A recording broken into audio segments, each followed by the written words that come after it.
Good morning. Thanks for joining us. I'm Kenny Choi. And I'm Michelle Griego. This is your PIX Now update. A lot of weather-related news this morning as another atmospheric river pelts the Bay Area. A stretch of Hicks Road in southern Santa Clara County is closed after several tons of dirt and boulders tumbled from a hillside, blocking both lanes. Hicks is shut down between Pheasant and Alamitos roads, and it could remain closed for days.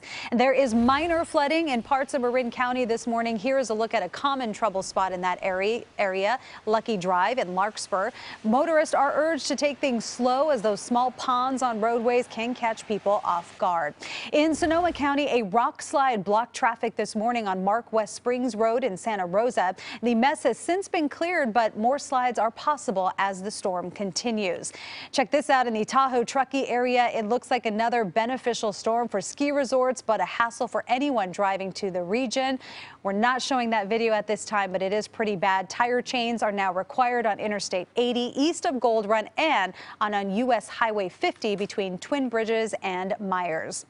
California's new governor has dealt a blow to supporters of the state's high-speed rail project. In his first State of the State address, Governor Gavin Newsom made it clear the project is not near the top of his priority list. The governor did call for completing the initial San Joaquin Valley segment, where construction is underway between Merced and Bakersfield, but the extensions to the north and south are still up in the air. The current project, as planned, would cost too much and respectfully take too long. There's been too little oversight and not enough transparency. The status of the planned Bay Area stretch is unclear. The local stops are supposed to include San Jose, Gilroy, Millbrae, and San Francisco. As early as today, Congress could hold its first vote on a bill aimed at funding the federal government and avoiding a second partial shutdown. The deal would provide $1.4 billion for 55 miles of new fencing along the U.S.-Mexico border. Democrats have dropped their call to cap detention slots for immigrants detained by authorities. Despite President Trump's skepticism about this deal, sources have told CBS News that he is likely to sign it. I'm hoping that he will find this agreement acceptable and that he signs the bill. We have a bipartisan agreement. As in all bipartisan agreements, everybody had to give something. The president says that he'll try to find more money for his border wall plan elsewhere, and that could face challenges in Congress and federal court. A Bay Area congressman appears closer to running for president next year. A spokesman says Democrat Eric Swalwell of Dublin will make a decision by April. Swalwell was first elected to the House in 2012, defeating 20-term incumbent Pete Stark. It looks more as if there will be NFL football in Oakland one more season. Oakland Coliseum executive Scott McKibben acknowledged yesterday that he met with the Raiders president last week about a lease for 2019. The two sides had been discussing such a lease until the Raiders walked away from the negotiations when the city of Oakland filed a lawsuit against the team and the NFL. The team will move to a new stadium in Las Vegas for the 2020 season. And in a minor twist, the cities of Tucson, Arizona and Birmingham, Alabama have reportedly expressed interest in hosting the Raiders for one season, 2019. There's no word of any serious talks, however.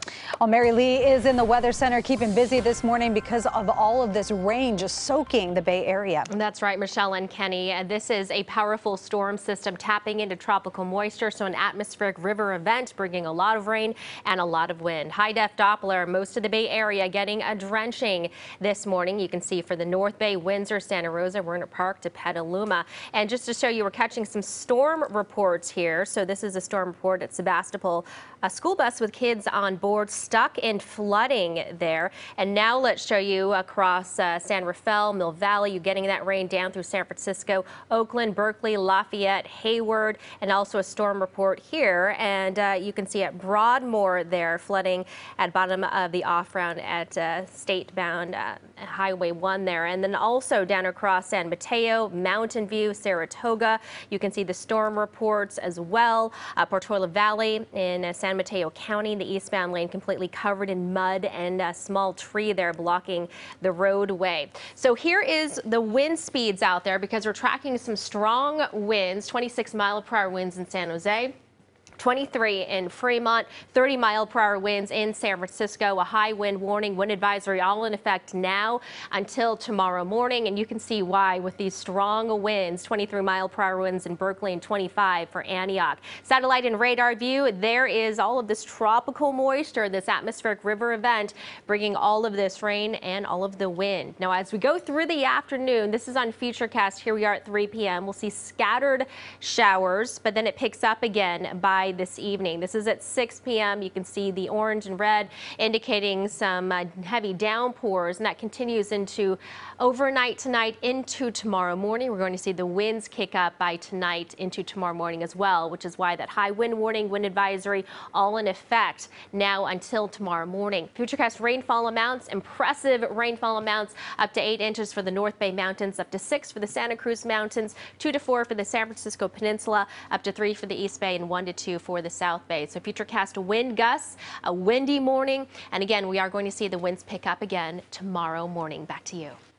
College baseball season is set to start Friday, but in some parts of the country, the weather tends not to cooperate with those February openers. And that doesn't seem to bother Chase Rollins. He decided to lace up his skates and practice for opening day on the diamond at Central Michigan University.